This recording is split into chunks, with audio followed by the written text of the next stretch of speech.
bilbys that we released in October 2019 were released into a 9,500 hectare feral predator free fenced area. So that area is designed to keep the cats and foxes out.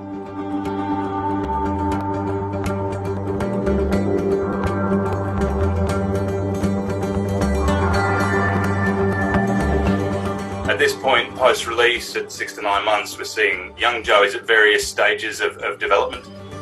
We've got a young bilby here. It's about 500 grams. It represents the first generation of bilbies born in the park.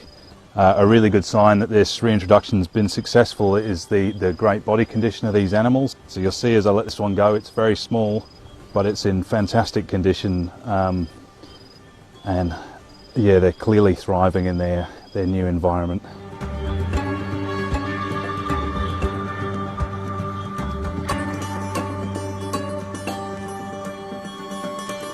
What we've got here is a female bilby. It's got a pouch young, so that's been conceived here on the park, and it's part of the new generation of bilbies to be born here.